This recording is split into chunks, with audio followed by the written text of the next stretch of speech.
First up, Bobby Kennedy reveals his secret key to health is blue porta potty water, and his new health guidelines for Americans to consume foods with more blue and less red. Next, AOC comes out in favor of exploiting foreign workers. The millions of undocumented people in this country are why America has prospered, especially why we survived the COVID-19 pandemic. And for all of the people who cast a vote based on grocery prices and inflation, if you think your groceries are expensive now, wait until the farms are empty. If you think houses are expensive now, wait until there's no one building them. Understand the consequences of what this means. Because for America to not accept immigrants is the definition of cutting off your nose to spite your face. Showcasing her 2025 look of dressing like a 65-year-old accountant. Normalizing the difficulty of ironing and help making the case for sloppy men that it's actually not that easy to look put together. With the end of USAID, we interview the Guatemalans demanding the rest of their sex changes, with some Guatemalans claiming their penis was removed but not their balls, and that they're having a hard time finding lovers interested in their front hole with balls hanging below it. And lastly, Trump says he wants the U.S. to stop minting pennies, leaving Jews to wonder what they're supposed to collect. It's your daily dose of misinformation, pulled from a lightly hemorrhoided asshole. It's today's Run Your Mouth!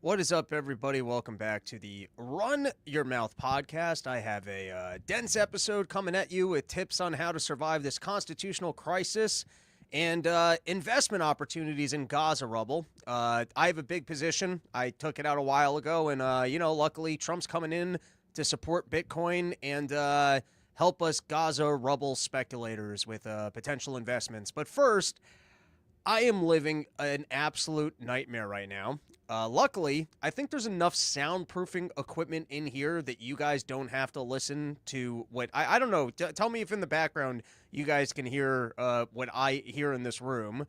But the neighbor situation is so much worse than just the construction.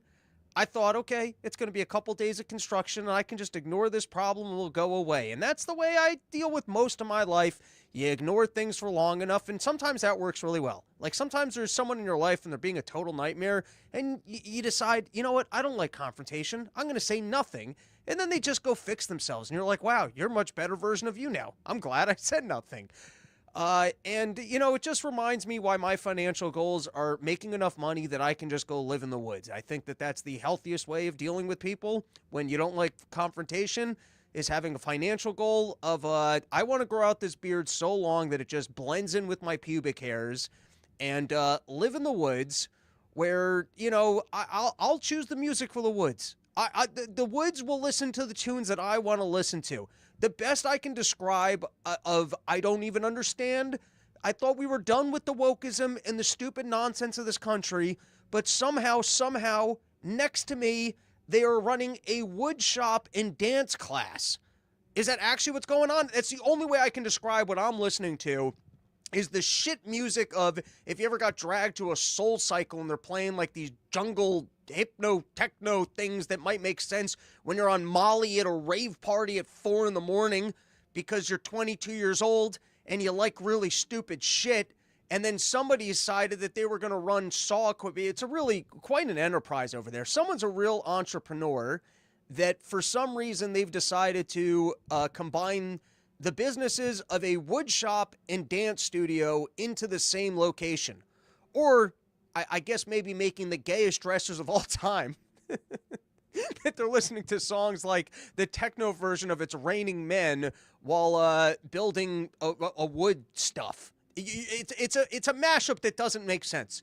It's the manly activities of people that like working in a wood shop combined with the worst music I've ever heard in my life, played at Washington Heights. I'd like to show off my speakers for my trunk type volume.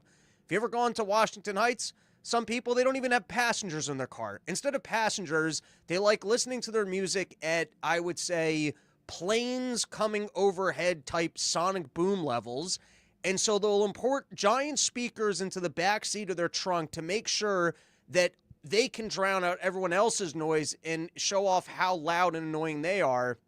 And at some point, I might do the healthy thing and take enough Adderall that I feel like I have the muster to say something. This is like working a job you don't like for 4 years and finally realizing, I think I have to quit. It's also why I don't like to date, because who wants to make that phone call? I don't really like doing this anymore. I don't know. Maybe we'll start streaming at 2 in the morning when they're not there. I don't think you guys have to hear it. The nightmare that I'm going through, and then we'll move on. I got a whole episode of Gaza rubble and USAID, but you guys are the only people I talk to in life. And so the situation I'm faced with is I actually liked having this office space, and I'm not particularly good at getting work done. But before, when I wasn't getting work done, it was in a nice, quiet, calm setting with a big window and high ceilings, and the only excuse you had for not getting work done was your own ADD and incapability of getting things done. And, at some point in time, I would get the porch tour dates done, I'd get the merch up, I'd respond to an email here and there. In the future, I'm going to be like, Your Honor, I didn't do my taxes because a wood shop with rave music opened up next to me. And now every time I walk into my studio, I experience all the rage that I've ever contained within my soul. It just pours out of me from the second I walk into the whatever. Hey guys, we're gonna deal with it. We'll deal with it. I'm amping myself up right now. Maybe we'll do Howard Stern type segments, and we'll get a documentary crew to come over here as I confront my neighbor on what exactly his business model is of the wood shop. The last time I tried to negotiate with a competitor was, and you can go way back down the Run Your Mouth archives, and it's the only time I've ever heard of iTunes taking down content, but somebody out there has a very different show with the exact same name, and I had the name first, and I thought it might be funny to challenge them to the name, that perhaps we could come up with different things, including what they specialize in, which is athleticism, which I don't have, and particularly the sport that they're in. And they took it so far that they defamed the content and actually had my episode. There's only one episode that does not exist from the Run Your Mouth archive in any capacity. We've had things that went to different YouTube channels at times. And so, you had to do your homework to find stuff during COVID. But there's one episode that iTunes actually was taken down because when I had a friendly challenge, I tried to think, hey, it's funny that we have such different lives and different shows with the same name. Perhaps I can throw down the gauntlet and we can cross-promote here and we can put up our names on the line, and that could be interesting for both of our shows, and then now we won't both have shows with the same names. At this point, though, the Run Your Mouth name, you can go to YouTube. There's like 40 shows with this name. I was here first. I'll claim the territory of having been here first, and then I like the name because it's a little bit like Legion of Skanks. It kind of lets you know it's the most offensive podcast on earth. So if you're going to be upset about it, the name told you. It's Run Your Mouth. Did I research everything? Well, I got a pretty good record of being right, but that's the amount of ownership I want to take over these opinions to try and avoid being sued or whatever else. No one listens to this enough that should even be a concern. But anyways, that's the only thing that didn't ever exist. So I'm just trying to say the one time in the podcast space we tried to challenge somebody and handle things diplomatically, it got out of control real quick. Anyways, we'll get into a whole bunch of show, and maybe we'll deal with that situation. And all right, let's take some comments. Show brought to you by YoKratom.com, home of the $60 kilo, only place in the entire world that can get you an entire kilo of kratom for $60 and drain out the noise of your neighbors. Runaway Slav, AOC supports financial slavery. That is an incredible clip. It's one of my favorite jokes, just reframing exactly people's words in their own words. But there you have AOC as she was demanding workers' rights, workers' protections, and how we need to prop up the disenfranchised. We got to help out the poor. We have to have, we need to make sure that there's good jobs for all Americans, and these people are being taken advantage from corporations. But apparently even AOC acknowledges that there's this thing called prices, and when you show up to stores, you don't want things to be too expensive, and people have to be able to manage their businesses and be able to hire whoever they want at the prices that they can afford to pay them in order that they can keep the cost of the goods down and competitive so that people can actually afford to purchase them. And so she acknowledges that because of the regulations that she has imported or stood by, such as, everyone needs to earn a living wage, that's only for Americans, because at the end of the day, there is a concern that you want to be able to go out to a store and actually be able to afford things, or if you have a restaurant, and you want to have your profit margins, and they're hard to run successful restaurants. You might actually need some foreign workers there for running a farm. And so even AOC acknowledges that there should be a slave class of workers who are imported by foreign companies and take the American jobs at lower wages, because that's the only way that America can continue to operate. And so when she's talking about fairness and socialism and living wages, she actually agrees that that should only be for U.S. citizens, and that little threshold of having a nice life and having government health care and all those other socialized benefits will require slave labor beneath it in order for it to operate. So, runaway Slav, I agree with you on that one. And somehow you can bring it back to why the Jews are at fault. Barconius. You know what all guests have in common? They go home eventually. Not always. Sometimes you invite guests into your home, they move onto the couch, and it becomes like here, where you don't want to go to your own apartment for a whole while because you're not sure how to get the homeless guy out of your living room. That happens too. Matzo balls. Thank God for that right bark. I don't know what that is. Trout slop. Yay, it's my favorite podcast. Thank you. That's kind of you. Barconius. What do you do with uninvited house guests? What does the entirety of the rest of the world do with them? It's absolutely wild that they've managed to moralize an obvious issue. All right, let's take one more comment. AOC, getting fat, LOL. Could just be the camera angle. Ben Joels, AOC's milk could be used to make new age government cheese. Mr. Rude Boy, when Robbie gets cooking, he sounds like Jackie Mason. Yeah, the inner Jew comes out. That is an accurate statement. All right, let's get into some other things that I wanted to talk about. I loved Key West. I don't want to get into that. I don't want to talk about flying stuff. I don't want to talk about any of those things. All right, let's get into the news. Here we go. Let's start with this. I did not watch any of the Super Bowl. Maybe you guys were at fine and fun parties. I was on a plane and I didn't bother to watch it. I do like to tune in, and, it's a cultural thing. If you're going to try and be a man living in the woods with a beard that mashes in with its pubic hair, sometimes it's good to study the reality that everyone else lives in and see what it is that these whippersnappers are into. It's fun to watch the commercials. It's fun to see the NFL rigging games. The whole thing. It's a good time. I'm all for a Super Bowl party, standing in the back of the room, overstuffing my face, getting drunk, and just watching the whole charade of, judging the person's party, even though I didn't throw the party, judging the food spread, and complaining about everything. That's what I like to do. Stand in the corner, judge and complain. And this time I was sitting on a plane, but Kendrick Lamar, completely unfamiliar with Kendrick Lamar. And I guess that this is the most old white guy boomery thing ever, to tune in for Kendrick Lamar and go, I don't get it. But I don't even get why this is cool. Like, sometimes there's things that you don't get, but you get why it's cool. Like Usher. I don't like Usher, but the guy's got great abs. He's dancing around. You're like, all right, that's pretty impressive. This guy's wearing bell-bottom jeans. I don't get the style look. I don't get the music of it. The whole thing, it's so funny. I guess being an old white guy and, like, bring back the Rolling Stones at this point. They're a bunch of corpses. They're not interested. You know what they should do at this point? Just AC/DC until they're dead. Every Super Bowl halftime show should just be AC/DC until AC/DC dies. And I haven't seen them in years. Last time I saw them, that's the greatest hour and a half I ever had in my entire life. But that's listen, and no, people don't always take my suggestions, even though they're really good. And in this case, I just say AC/DC until they're dead should be the only halftime show. And it's amazing to me, firstly, that rock and roll just isn't cool anymore. Kids don't know what it is. They could care less about Led Zeppelin. There's no modern rock station in all of Manhattan. K-Rock died when I was in high school. And I understand Kendrick Lamar had some beef with Drake, and now Drake's not cool anymore because he was called a pedophile. I don't understand all these things. But it was amazing to me how unimpressive this was, and that I guess that this is the peak. This is what people love.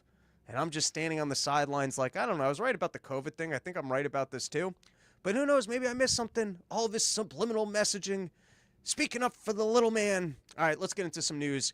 Donald Trump, he's pulling some great moves, some bad moves. It's the Donald Trump rundown of the good and bad for this week. First is he fired. That's zero hedge. But I got to read the title. Some people just listen. You're fired. Trump revokes Biden security clearance. Intel briefings over poor memory. That's a fun, petty Donald Trump moment. Doesn't just remove the security clearance, but goes, this guy's too inept to be looking at our security files. We can't have this blabbermouth cutting deals with China, seeing what's inside of all of our security files. That's outrageous.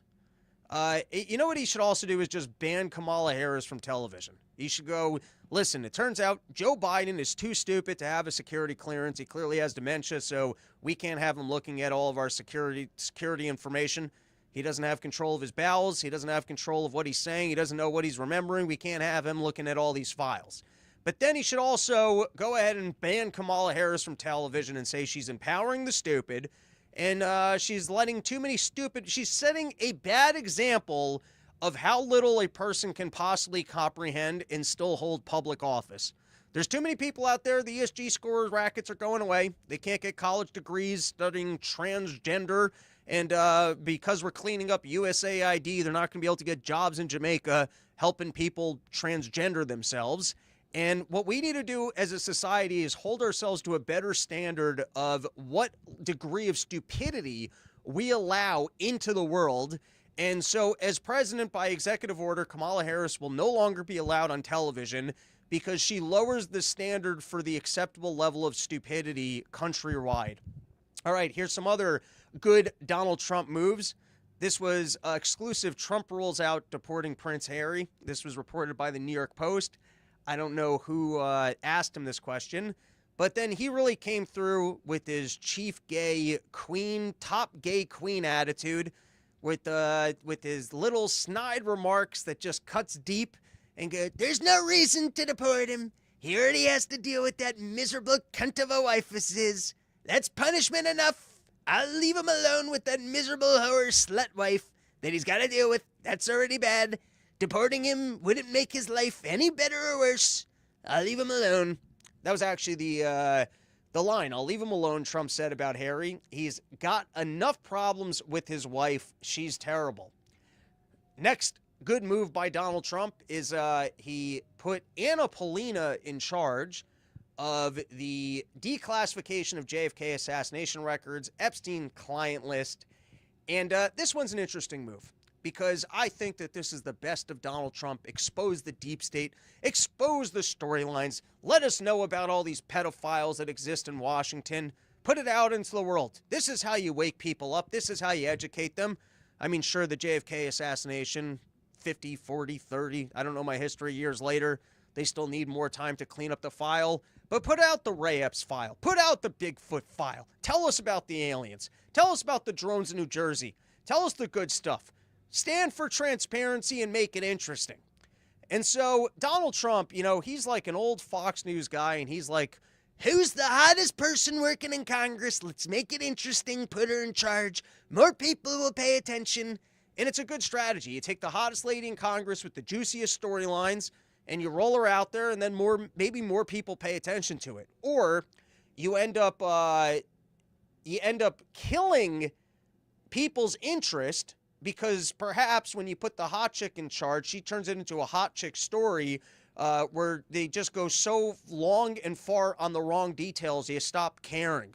Where they're like, there was this Epstein guy, and he got this math degree, and he met this one math professor this one time, and when he was studying with the math professor, people didn't think, and you're like, I don't want those details, I want the pedophile details. And when he bought an airplane, there's some trouble when he got the airplane because originally he wanted to get the one with the twin turbines, and then he got the single turbines ones, which reminds me of the time that one of my friends was supposed to take a private flight because we were going to go to this island. You're like, can you get to just the pedophile part? So anyways, it's an interesting move by Donald Trump. He's claiming more transparency than ever. He's got Elon Musk up there finding out, muck cracking where all the money's been going, all the people that are getting handouts from the government, nice contracts, little people out there, 150-year-old people just cashing in on their Social Security checks. And so this one, it's to be determined. It could be the hottest lady in all of Congress. More people tune into it than anybody else, and they actually get the storylines out there. Or it turns into lady stories, and that's their newest way to make sure that no one cares about the information.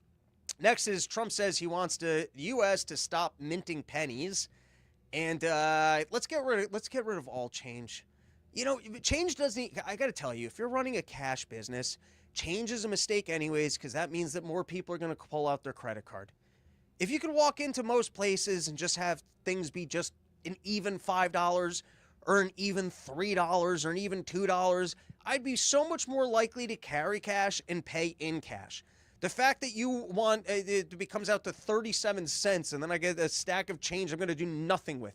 I will do nothing with this change. I'm not a Jewish old lady coming home and putting it into a jar to then bring it to a coin star at some supermarket and stand there like a reverse slot machine. And you got to keep lifting the thing up and down, and then they take their 7%. Or whoever sat down as a kid and started actually filling quarter rolls and doing that whole business. Or sometimes you got to start sifting through your change so that you got the quarters for laundry. And then most towns, I used to keep a roll of quarters because I learned my lesson. I used to go, you keep a roll of quarters in your car so that if you end up in a situation with one of those meters, remember back in those days where you had to run around and try and find change that you could pay for the meter. You hope the meter maid doesn't show up before you find the quarters. And so you learn, hey, I got to keep a roll of quarters in the car. Not that big of a deal.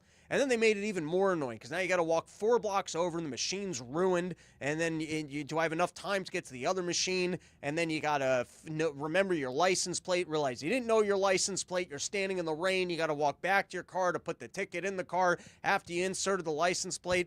You got to download an app. Anytime you got to download an app, it should not be legally required. You should be able to claim, hey, I'm an old lady, I don't carry a cell phone. You shouldn't need other technology in order for me to park on this street. And while we're on the topic of parking, as I'm describing right now, being a cash business or a business that would like to take in more cash, don't have things with quarters and change because you're slowing down your own process, you're making it more annoying. Just round up or down, we'll move on with our lives. Nobody wants the change. On the same note, I can't stand when I'm in towns that aren't New York City and they don't have their parking worked out. I understand Chicago. I understand Los Angeles. But I understand major cities. They want to charge for the downtown parking. But then sometimes you're in an area where the downtown is all of 4 blocks and then it's nothing but vacant land surrounded it. And it's like, make your downtown more convenient. No one wants to have to pay for parking here. I'm in the middle of fucking Kansas. There's no reason for this. I can't tell you how often I'm in some small town and they're like an empty club with the rope type system where you want to pretend like it's a full club, so you're going to have to stand in a line to then get into a room that has nobody inside of it to pay for an overpriced drink, but they want to pretend like it's an exclusive. That's what you're doing in your shitty towns when you're charging for parking for absolutely no reason, is you're just trying to pretend like you're in a more important town than you actually are. And if anything, you're just reducing the business volume of the downtown businesses. Oh, what are we going to do to revitalize the downtown business? I don't know. Maybe don't tax the shit out of people. Maybe bring back bags so people can just carry their shit. There's no reason why it should be more convenient to have things sent to my door from Amazon than if I want to actually walk into a store and buy it. Why is it that Amazon can send things to my house with so much packing materials I can build a boat, but if I walk into a store, they can't just hand me a bag so I can walk out with the items? So anyways, get rid of the pennies, get rid of all change for all that I care. All right, next is no more paper. Trump vowed to reverse a Biden administration plan to phase out plastic straws from the federal government's food service operations. And for all the talk about taxes, budgets, deficits, this, that, or the next thing, I mean, the fact that we need to be doing this at a federal level and that the president needs to pay attention to things this minute is ridiculous, but it's also great. It's also great that Donald Trump is actually taking on some of the things that are the most annoying in our lives. I told you, he talks like he's on both sides of a Seinfeld conversation. Great idea. The best idea. I had it. No one should do it that way. He's playing George and Jerry in most conversations.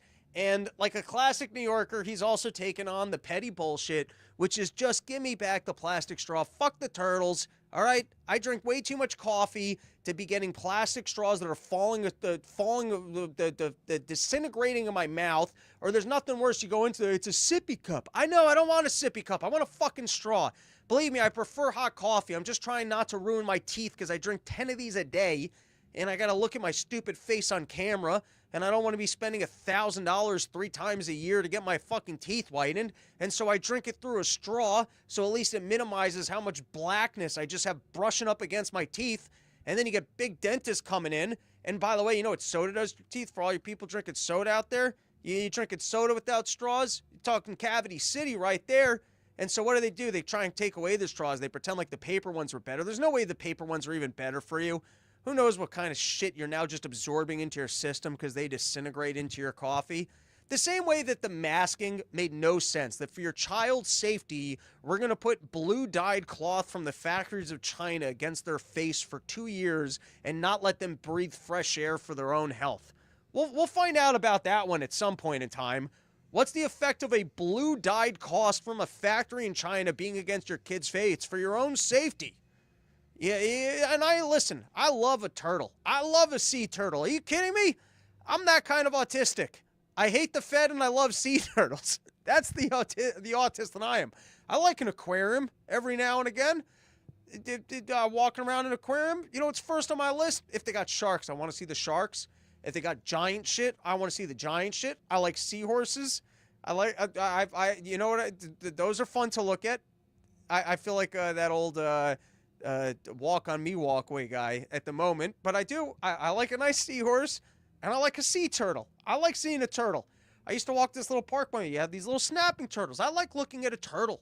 I'm a big fan of turtles, but I'm a bigger fan of straws, okay? And if I got to choose between the occasional turtle that's got a straw through its nose or not being able to ever have a plastic straw, I'll take 25 dead turtles a year before I even reconsider this one. You show me pictures of 25 dead turtles. By the way, how many turtles die just crossing a highway? Are we actually even saving that many turtle lives by giving up all of our teeths? So anyways, I can appreciate this one. I can appreciate Donald Trump stepping in for the little man and taking care of some of these little petty things that government's trying to take out of our lives for absolutely no reason. That's the demon quality of government, where they're like, what little annoying... I'm already taxing these people. I'm already stealing their money through inflation. What else can I do just to make their lives a little bit worse? And one of the things on that list was, let's take away their straws. When they go into an iced coffee place and they're already overpaying up the dick just to drink a better coffee, let's give them a lid that will then spill all over themselves to get the ice cubes crashing against your teeth and some cunt barista going, it's a sippy cup. Yeah, I'm not 4 years old. I didn't want a sippy cup. I wanted to like heroin-like, you know, where you're like, I don't even want to snort this. I want to shoot it into my veins. I want a straw in here so I can down this as quickly as possible and get it directly into my brain stream. All right, wait, here, let's roll a clip. Here's what Donald Trump had to say about the straws. I'm committed to buying and owning Gaza. Oh, wrong clip. As far as us rebuilding it, we may give it to other states to build sections of it. Other people, they do it. Our auspices. But I'll give you back your straws. Wrong clip. We'll get into the Gaza thing soon enough. And then here was the other one. Trump to nix Biden restrictions on water-using appliances, light bulbs, common sense standards. Hear what he had to say. The light bulb rule had been in the works since 2007 with the passage of the Energy Independence and Security Act, but the Trump administration blocked the rule from taking effect in his first term. Trump has railed against the new light bulbs for years, claiming incandescent light bulbs are cheaper and make people look better in their soft yellow light. They took away our light bulb, he said at a rally in 2019. I want an incandescent light. I want to look better. Okay. I want to pay less money to look better. It's so simple. I mean, I'm not that good at lights and light bulbs, but this guy's worked in television. Seems like he knows what he's talking about. Trump said, does that make sense? You pay much less and you look much better. And on top of that, with the new bulbs, if they break, it's considered a hazardous waste site. It's all gases inside, and you're supposed to bring it back to where you brought it in a sealed container. Give me a break. I love it. I love the little petty shit, and that the president has to get on board and just correct the little petty shit that we have to deal with. And here's some things I'd like to see Trump take on. Firstly is car chimes, because where's that going? You know how much more aggressive car chiming has gotten? I'd like to see these car chimes. I don't want to put on a seatbelt. They're too loud. I'll buckle if I want to. I don't need to listen to ding, ding, ding, ding for 45 minutes. Which, you know, I used to be really good at toning out that car chime. Because I at some point, people would be in the car with me. They'd be like, are you going to put on your... And I'd be like, oh, yeah, because I get good at toning these things out. After living in shitty neighborhoods such as Washington Heights and listening to that kind of shit and being able to fall asleep during it, at some point, I won't even hear this bullshit anymore. I'm real mad about it right now. At some point, I'm going to feel uncomfortable unless I have the noises of wood machines and bad dance class music in the background. I'll actually, you know, the way they have sleep machines. You give me 4 more years of not having a conversation with that guy and dealing with this problem, I will be showing up to locations with a sleep machine that duplicates those noises. Or I'll be going into a coffee shop to getting work done. Someone will come over and, oh, what are you listening to? And I'll be like, oh, yeah, it's the background noise I need for getting things done. Anyways, I used to be able to tone out that chime, and they've gotten so aggressive, it might as well be a heavy metal music song or an Asian lady go, you buckle now, you buckle now, you buckle now. And you're like, I can't ignore this. You guys win. All right, I'll buckle. You won that one. Here's another one. Urinals have too much spray back. Nobody's talking about it, but some of these urinals, they're putting so much urine back on our legs. And so many of us, I know it, you know it, we don't change our pants all that often. Maybe once a month if you're wearing jeans. How often do you even wash them? We're all walking around with too much urine on our pants. That's another one that I'd like to see him deal with. I'm just saying, if Donald Trump is going to start dealing with the petty things and the small things, can we get a petty grievance list over to the president of things that we feel that Donald Trump absolutely needs to deal with? Because top of my list right now would be car chimes, banning the coming together of wood shop stations and music classes. I feel like those two things need to be remain separate, because if they aren't, then we're going to go back to the woke stupidity of things that we've seen on Insta. Watch this. I bet he's got a channel on Instagram where he goes, if you just dance and you dance to the fine tunes of shitty rave music, but you also do the manly wood chopping, the trauma that you can release, because trauma, it's not that you've got bad habits, bad thinking patterns, or anything else that you could correct by using your conscious brain. It's that something happened to you in the past, and you're going to carry that with you for the rest of your life. Unless you follow my cure, the only thing that can help get the trauma, which completely removes your human agency, unless you buy into my system, because my system's the only way to relieve the trauma. It's not working on yourself. It's not exercising. It's not trying to better your business. It's not trying to find a spouse that completes your life. It's none of those things. It's baked in. Your parents did whatever they did to you as a kid, and now you got the trauma within your blood. And the only way that you can relieve the trauma is you have to have lemons in your tea in the morning, and you also need to take my class that combines dancing to shitty music while buzzing through things and building a table. If you build a table while also, then you can cure your trauma. And I would add that to the list, is banning those type of personalities from the internet. Where's the EPA regulators for stupid horse shit that people pitch on Instagram or whatever this guy's business is? And on that note, let's reduce urinal spray back, and let's get rid of car chimes. Oh, you know what? I'll take some petty. I will take petty comments from the section. Well, let's see what you guys have. Frank Stone and Alice. I only buy vehicles that still have ashtrays for the weed pipe. Trout Slap. Oh my God. LOL. Rude Boy, urinal splash is no joke, dude. I got some bad urinal splashing when I was out in Key West. Bad urinal splashes. I was wearing shorts, and I was like, man, I never realized how much urine I got on my shins. That was gross. And then I had an incident where it started coming, urinal spray back, you know? Women don't realize what men will go through to not have to wait on a bathroom line. Like, you think we're being all quick and efficient. It's that, no, we're willing to trade urinal spray back for not having to wait to go to the bathroom. And I think that's the difference between men and women. Women, they'll wait on a whole line to then get in there and then yap at some other lady and put on makeup and hold up the line because this is their special moment in the bathroom and they want to share it with their friends and put on makeup and make conversation.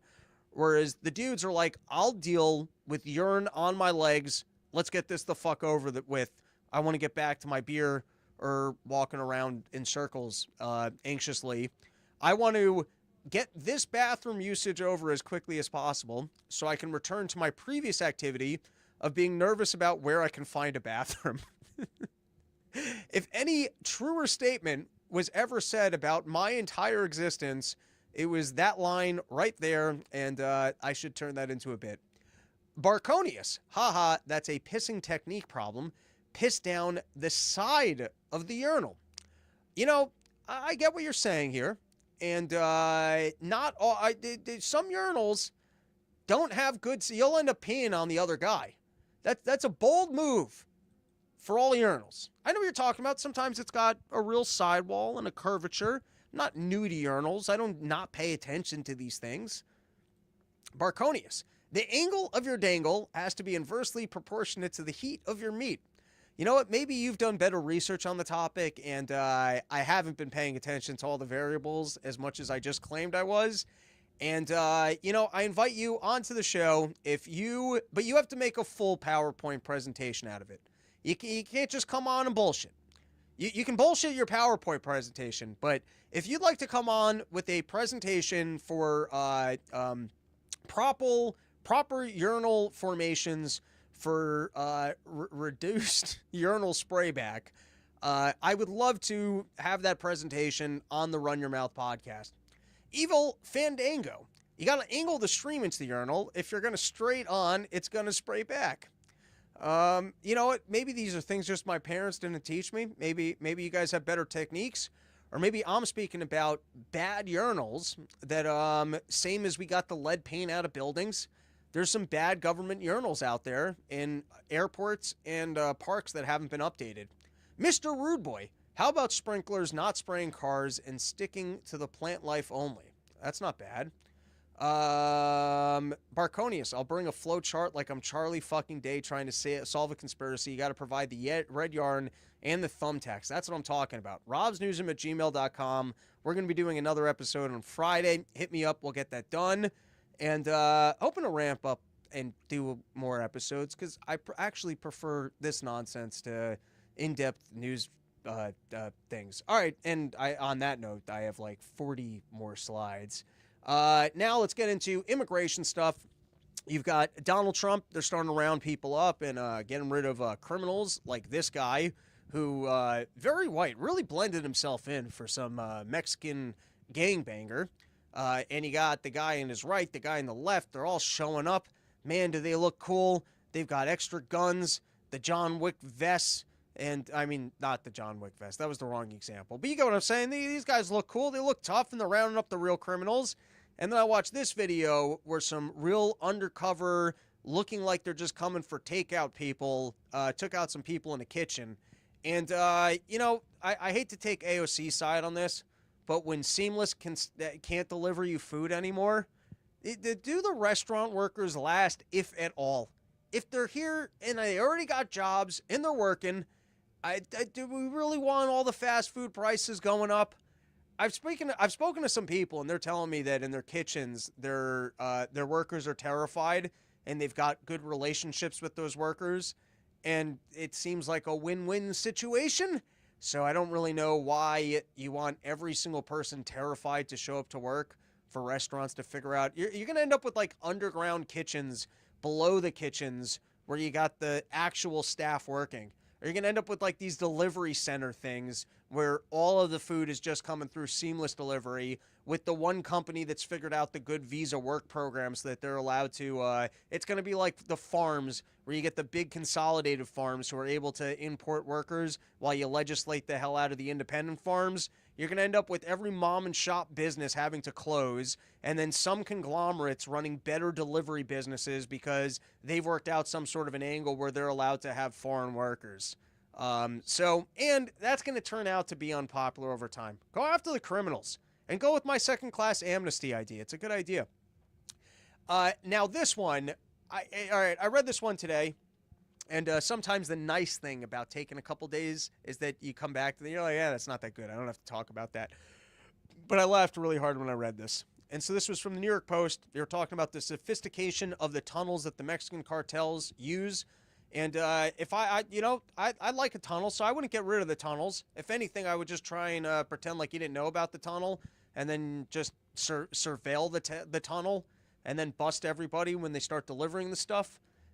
Be sneaky about it. You find out about the tunnel, you monitor the tunnel, and then you try and let people go as far from the tunnel as they can, and then you arrest them until they then have to figure out, shit, they got this tunnel monitored. And then they got to start guessing. Are they monitoring all the tunnels? If you just find a tunnel and destroy the tunnel, then they just know that, we can't use that tunnel. They found that tunnel. Be a little more sophisticated here. Let them through the tunnel, monitor them, see everything that they're doing, and then collect them all. And then they got to guess. How'd they know that we were all involved in this thing? And you're like, because I monitored the tunnel. I'm available for hire. robsnewsroom@gmail.com. Doing the deep tunnel dives. So anyways, I'm reading this article. It's a guy talking about how they're going to go about destroying the tunnels. And I couldn't believe it because I thought of a joke. And then by the next sentence, he said the exact thing that I thought was offensively funny. So let's give it a read. He noted that tunnels are not simple underground holes, but rather complicated underground cities complete with air ducts, office space, weapon stashes, and railway tracks. Brown says he doesn't believe the U.S. would go to the same length as the Israel Defense Forces did when destroying the tunnels. And I read that line. I was like, yeah, because you're probably not going to bomb kids' schools and hospitals to get rid of tunnels in Mexico. And then, lo and behold, the U.S. would never blow up a school under any circumstance, he said. But if we had a 9/11 every day like Israel, I think American attitudes would change. All right. We've got more from Donald Trump. I think we covered the good, getting rid of some of the petty nonsense that's going on. And then this is the last piece of Donald Trump greatness, and then we'll get into some of the recent follies. Trump often muses about running for a third term, which the Constitution does not allow. He tells advisors it's a tactic to grab attention and irritate Democrats. That is from the New York Times, and that's pretty hilarious. Is just he's going to float more of the dictator won't give up power just to rile them all up if he doesn't even plan on doing it. That's a fun troll job right there. I mean, the last time he trolled that one went a little bit too far, and a bunch of people had to sit in jail for 4 years. But, there's also something funny about not learning your lesson and still being completely reckless and pretending like you got the bravado of a dictator and getting everyone nervous that you're not going to ever give up your job and that you are an actual dictator. That's fun. That is funny. And it makes me wonder if perhaps... And I'm stealing from Clint here. I think I saw him post about this. Things just come past the feed, and you're like, that's an interesting thought.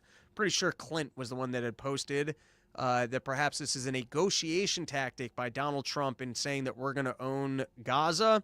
And then this was the clip that I was playing before. So you know what? There's no reason to replay it. But it's Donald Trump saying that we're going to own Gaza. And perhaps he is just fucking with Netanyahu. He has but the idea is just, hey, if people can just claim stuff and it's because you bombed it, well, those were our bombs and we supported it, so we're going to own it. We're going to do the nicest thing anyone's ever done with it. No one's ever seen hotels like this. The world's going to want to stay in the Gaza. I'm committed to buying and owning Gaza. As far as us rebuilding it, we may give it to other states at least sections of it. Other people may do it through our auspices, but we're committed to owning it, taking it, and making sure that Hamas doesn't move back. There's nothing to move back into. The place is a demolition site. It'll be the remainder will be demolished. Everything's demolished. I mean, you can't live in those buildings. I understand. And so he met with the leader of Jordan about this, and this is from the Wall Street Journal. Trump promised that the U.S. would cherish Gaza, but he bluntly reiterated that the U.S. would take over the war-shattered strip. We're going to take it. Asked what authority he would invoke, he said, the United States authority. All right. And then out in Syria, and then we're going to move on. Turkey is mulling permanent military bases in Syria, which Syria has essentially just turned into an all-you-can-eat buffet. Israel's grabbing bases, and Turkey's like, we want in on the action. All right, let's thank another one of our sponsors, sheathunderwear.com. You can actually just get sheath.com. They upgraded from sheathunderwear.com to sheath.com. I got my sheets on right now. What do I get? I get the Reds. Very nice. Very comfortable.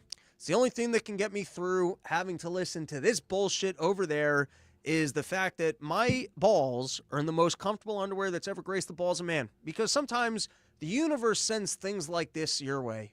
And you're like, am I part of the damned? Is Calvinism real? And my whole life is going to be having to deal with things like this, and I can't possibly win, and I'll be a loser forever, and that's the way the algorithm is, and I can read all of the books, the Think and the Grow Rich, and I can try and foster a better positive mental attitude, and I can work harder, and it's not going to matter because the algorithm's just set to fucking loser mode, and no matter where I go, Delta's not going to give me my bags, and these people, that happened in Key West, but, you know, we skipped the airport stuff this week, and I'm going to have to listen to bullshit like this. But then I look down at my beautiful-looking junk in the comfort of Sheath underwear, and I know that I could save 20% off by using promo code RYM, and I realize, you know what? I think I'm going to make it. I don't think people in the category of the damned have their balls feeling this good and looking this good in underwear that's this comfortable. So if you're dealing with stressful situations and feeling like you can't possibly win and the whole universe has turned against you, it's time to upgrade to sheath.com, and you put yourself in that underwear. Take a second, you look in the mirror, and you go, it's not that bad. I think I'm going to make it, thanks to Bobby the Bank and this beautiful underwear that makes me feel good. Sheath.com, promo code RYM, 20% off the greatest underwear that's ever graced the balls of man. You'll thank me. You'll come out to Porch Store and go, thank you for the recommendation for the sheaths. All right, let's take a couple comments. Evil Fandango, tremendous package, packing power, simply the best. Frank Stone analysis. Reagan, when asked what he thought about Vietnam, let's pave it. Moderately amused. Frank Stone analysis, as long as he has audio, he is at peak performance. All right, not the best batch of comments, but, you know, you guys don't know when I'm going to comments. It's not like you're putting in your best right when I go to them. Let's take a look at DOGE. We're going to cover a couple more topics and then call an episode, maybe come back tomorrow and finish what was left of the show. Here we have the Time magazine cover putting Elon Musk in the presidential office at the presidential desk, and they're learning how to get at Trump. They're realizing that no matter how much good work DOGE does, Elon Musk is worth more money than Donald Trump, and if they can just poke at Donald Trump and go, look at how great this other guy is. Oh, this other guy's really running the show. From what I understand, you've been bought and bitched out by this guy. Even heard he's banging your wife. That might be the thing that actually gets rid of him. I got mixed feelings on the Elon Musk. We talked about it before, and he's easy to celebrate as he returned free speech to the internet, and now as he exposes government crimes in funding. And it's also easy to root for him while he's in the role of Hatchet Man, and he's doing the things that you agree with. And now, I don't think that it's a little bit like the Bobby Kennedy thing, where maybe in a perfect world, if you're going to be going after the pharmaceutical companies, you can do it one of two ways. You can do it in private practice, or you could do it by working in the government. You shouldn't be able to profit off of it while you're doing it. And there is a weird thing with Elon Musk. I don't know the ins and outs of everything. I don't. You know, run your mouth. We're bullshitting here. And we got an incredible track record of being right, but we don't always do big research deep dives. I've always kind of thought that he's a bit of a grifter. Seems to roll out products that never come out. Seem to keep propping up that stock price. There's nothing I've seen uglier than these Cybertrucks when I see them on the road. They don't make sense. They're ugly cars. The whole green energy scam and what's going on with the cars, I'm not a big fan of.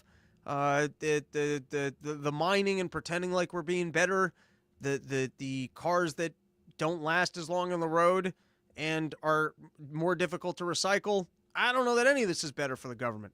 And he certainly made some money off of working along with the government for credit schemes and whatnot. He seems to have some favorable treatment in terms of being able to send up things into the sky and claim space real estate. I think he's on the side of a level of a defense contractor whose interests might be more aligned with ours than other defense contractors. But in this role, it appears to me like he's acting like a hatchet man, and as opposed to doing things that increase the power, the size, scope of government and the fraud of government, at least in this case, he seems to be working through the books with an efficiency that usually takes 3 years of a commission and some guy who sounds like a cattle rancher coming back with nothing. He seems to be actually getting into the system and letting us know where the fraud and the abuse is in a way that is undeniably effective. And it seems like people are up in arms for two reasons. One is it exposes shit. There's a fuck ton of fraud and abuse here and money that's going to absolutely nothing. And perhaps even taking away some power for the Democrats and that they were patting their own wallets and also paying for their own media, as was seen by the BBC, Politico, and who knows what other rackets. But it's bigger than that because the signal is everyone's looking for status. You're looking to live a good life. You're looking to be successful. And so if there's money in being successful by trans studies, people are going to do that.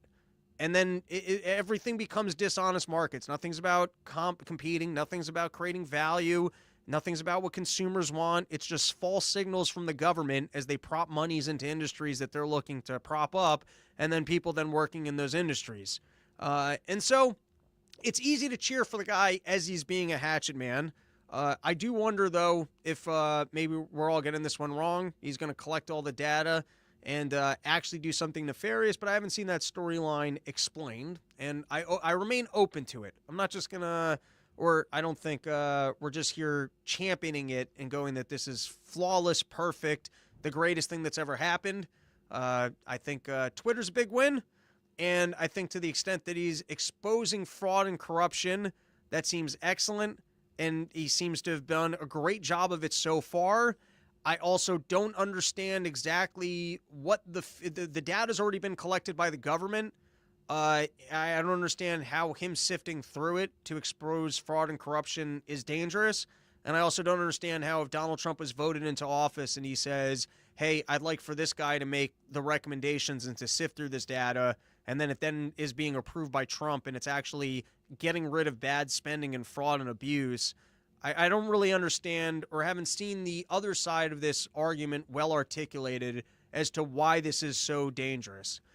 This was, however, from the New York Times. I thought this was interesting that Elon Musk is firing agencies that have oversight over his own companies. And so this is the first I'm seeing of something articulated as to the problem of the conflict of interest.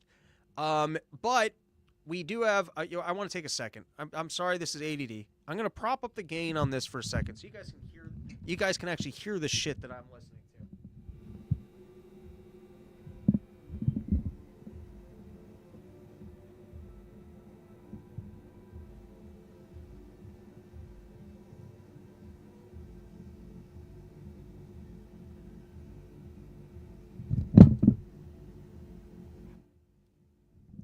Is that coming through at all? Or I don't know. Maybe I got the perfect mic here that I have to listen to this bullshit and you guys don't have to hear any of it.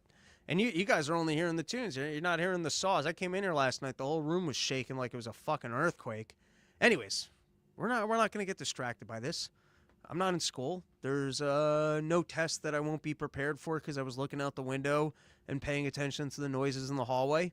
I don't need to be bothered by what's going on there. We've been cooking. And this is the best song they're playing yet. I could get into this one. It's very tough to have, I guess, one standard to abide by here because it's impossible to know were these all organizations that were going after Elon Musk wrongfully to get retribution and to damage his businesses because he restored free speech to the internet? Or is Elon Musk engaged in bad business practices that prop up his stock every time his options are coming due and he rolls out some piece of equipment that he's never actually going to bring to market? Or was it just government going after him because they don't like that he was a billionaire who was actually not working with the last regime? And so when Elon Musk then gets a government job and he actually cleans out actual fraud and abuse, which exists in agencies that were coming after him, is that good or bad? It's definitely not the perfect way to approach this.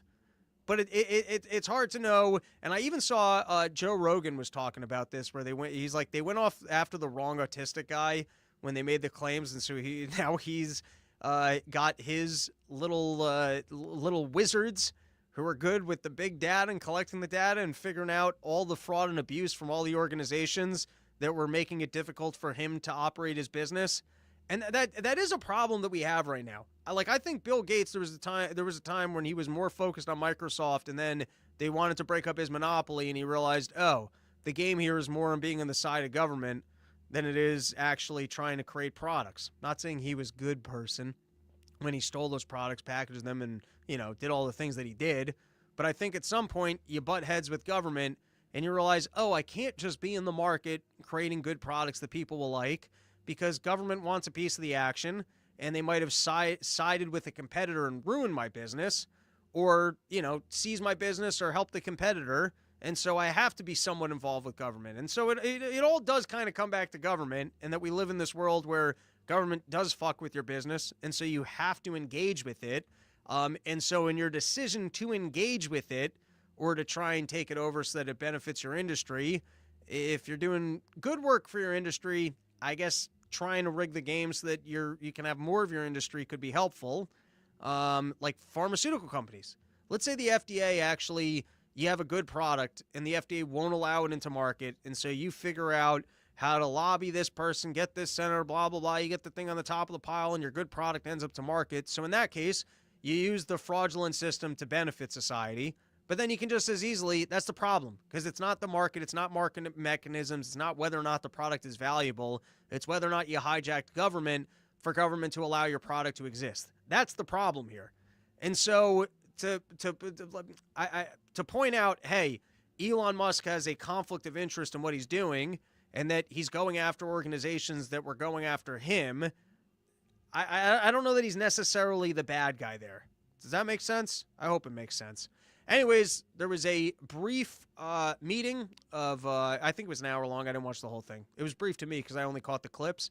But here were some of the better clips I saw of when Elon Musk was in the Oval Office preaching or pitching the work he does with USAID. And he's kind of the lovable autist, where for such a brilliant person, he doesn't speak that coherently, or he has random moments where it's real coherent and on point. And then there's just goofball, out of place laughing like a villain, arm movements that don't make sense. And then it's all cute. He's got his kid, but in reality, it's because he's got 95 of them. And this is probably the one day of the year that he spends with this kid. And so he's like, yeah, all right. Yeah, I know it's my day. I'll take him. But he's going to have to come to the Oval Office. And then he gives him a little speech before. And he's like, hey, you better look cute. I'm trying to look like a human being in front of all these people. But here were some of the better moments of Elon Musk and Donald Trump. Let's roll the clips. That's crazy things like just cursory examination of Social Security. And we've got people in there that are 150 years old. Now, do you know anyone who's 150? I don't know. Okay. They should be on the Guinness Book of World Records. They're missing out.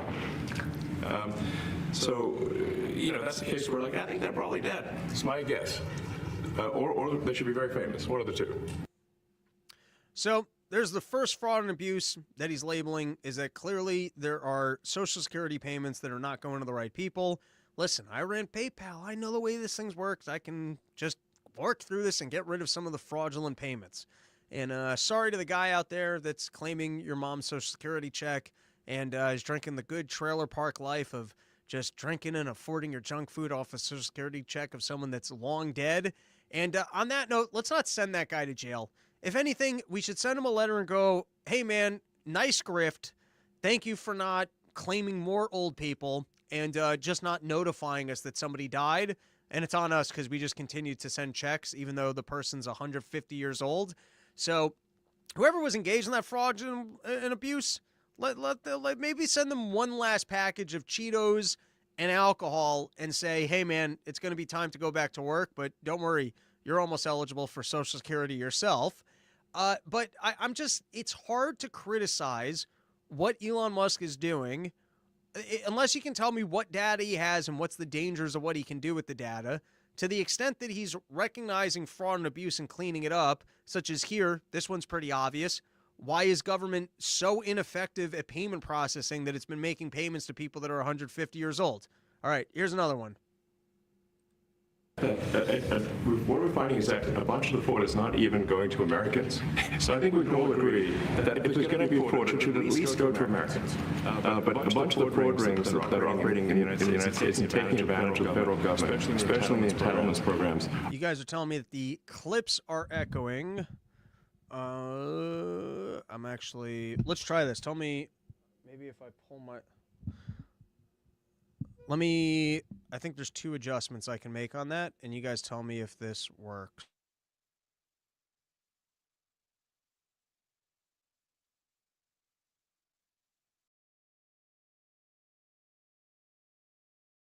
I just muted myself. Give me a second. Let me try and make an adjustment on the clips.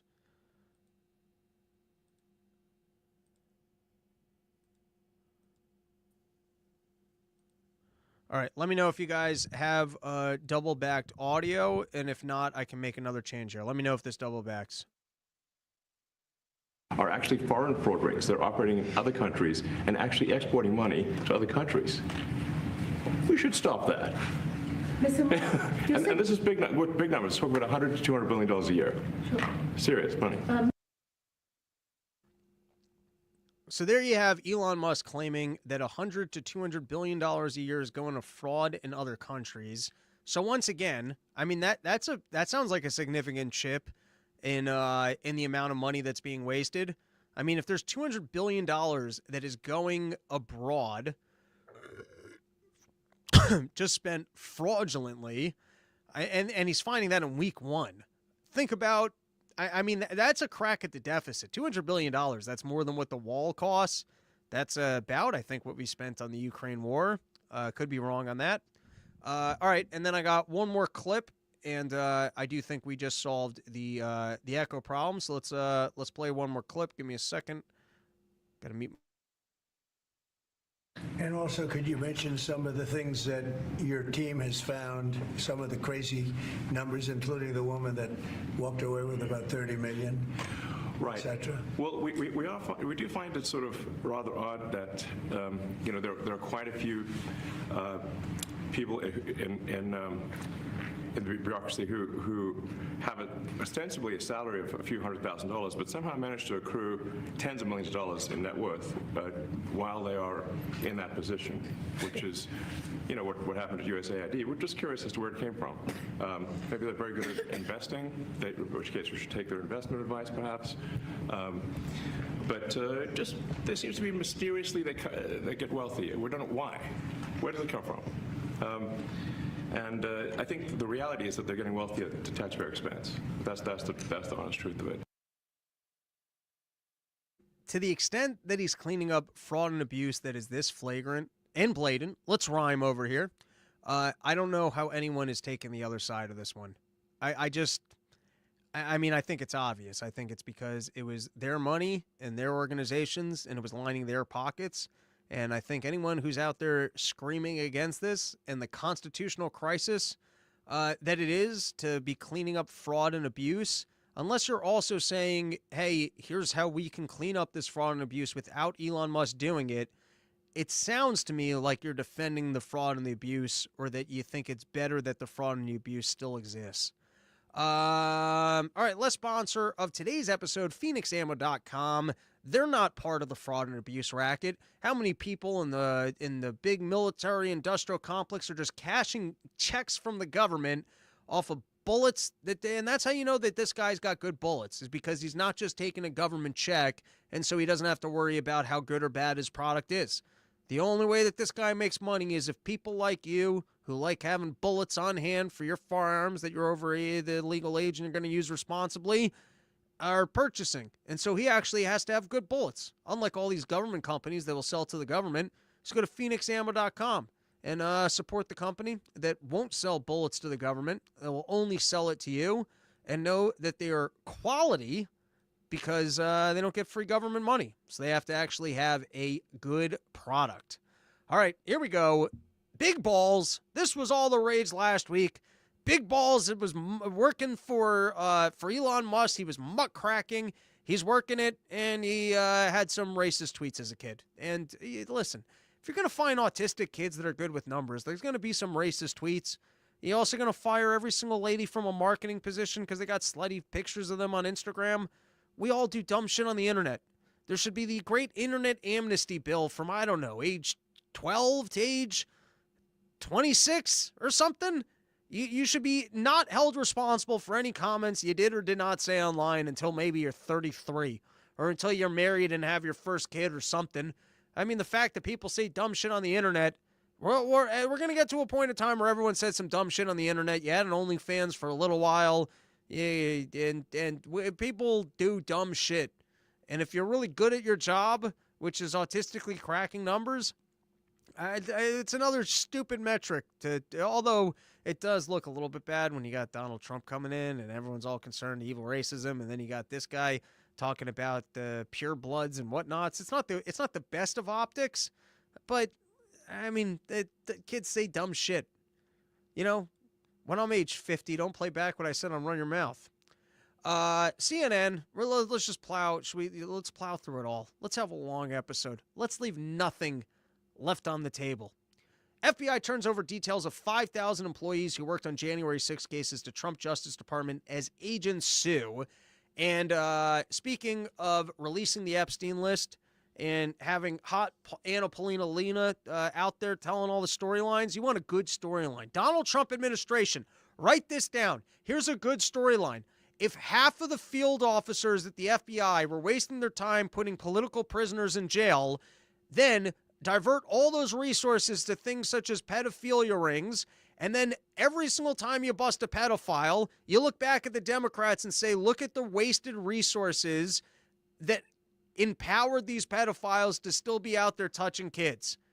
And then clean up drugs. You should have FBI drug testing units that get out there and just remove fentanyl. Just take pictures of kids being saved, pedophiles going to jail, and drugs that have been cleaned from fentanyl, and turn around and go, look, we're actually using the resources to help you. And then once you do all that, once you get rid of all the pedophiles, you get rid of all the fentanyl, then you go back to taking care of these internet scammers who are helping grandma, and get some film crews, get your hot people like Anna Paulina Luna in front of the cameras, and showcase these stories. Showcase the gangs, round up all of the gangs, these Argentinian or Venezuelan gangs, all these gangs that came into the country, all these pedophilia rings, all of these scammers, all of these things that just exist, and showcase the numbers. Showcase for each agent the productivity and how many people that they're actually busting, and the fact that for 4 years, pedophiles were still able to walk free in this country because instead of having the FBI use those resources to go after those individuals, they put political prisoners in jail that were then released 4 years later. And so you wasted all the resources for nothing and allowed pedophiles to continue to run free. This is my recommendation. Sell the shit out of the storyline. Firstly, it benefits humanity. Get rid of the pedophilia. No one likes it. It's a winning issue. Put all the resources into that first. You can have Kash Patel come out on day one and go, listen, there's a lot of things that the FBI is responsible for and we're going to continue to do, but we're going to take 80% of our field agents and we are going to clean out all the pedophiles from this country. And run 1 million of those Ice-T episodes and bust them all, get them all in jail, and then you can turn back and go, this is what the Democrats allowed to remain in this country as they put political prisoners into jail. We got Alex Mapes coming through with live breaking news that RFK and Tulsi are confirmed. That's pretty cool. Shows Donald Trump's power that he actually was able to push them in and get them through. And hopefully Tulsi Gabbard was lying through her teeth and actually ramps down on the illegal data collection of American information, which, as they're yelling about Elon Musk having our data, I don't know why they're not concerned about government having it. Out of work, Kamala Harris showed up to Lakers game and nobody even cared as she sat in the cheap seats. That's pretty great because she drank the Kool-Aid of how wonderful she is because she managed to be in that position and really thought she had something special. And it's kind of incredible after all the talking a big game, having to return to not even just be given the good seats and nobody cared that you're there. And then people made a whole big stink out of 60 Minutes actually putting out the unedited version. The news moves too quickly, so I didn't go through all of it. I remembered that they had specifically edited a bad moment in regards to what was going on in Gaza, but this was a quote that I came across, and I noticed a little bit about the way that, and we're not going to spend too much time on Kamala Harris because who cares anymore, but I did notice a little bit something in her speech patterns that, all right, let me just read it. I truly believe in the promise of America. I do. And I love the American people. We are people of ambition and aspirations and dreams and optimism and hope. If you look at the character of who we are and how we have achieved the strength that we have achieved, I believe in large part is because of our character and our belief in the promise of America. And I'm running for president because I want to do everything that is possible to create an opportunity for people to achieve these goals, those ambitions, and those dreams. I don't really care all that much. USAID is a rogue agency. This is from the Wall Street Journal, and I want to read these two paragraphs. What warranted such secrecy? We learned that the aid that was supposed to alleviate economic distress in the war-torn nation was spent on such frivolous activities as sending Ukrainian models and designers on junkets to New York City, London Fashion Week, Paris Fashion Week, and South by Southwest in Austin, Texas. When I launched a formal investigation, this is further in the article, with the House Foreign Affairs Committee, USAID relented. Turns out the agency is allowing grantees to skim significant amounts of money up to and even beyond half of the total for themselves.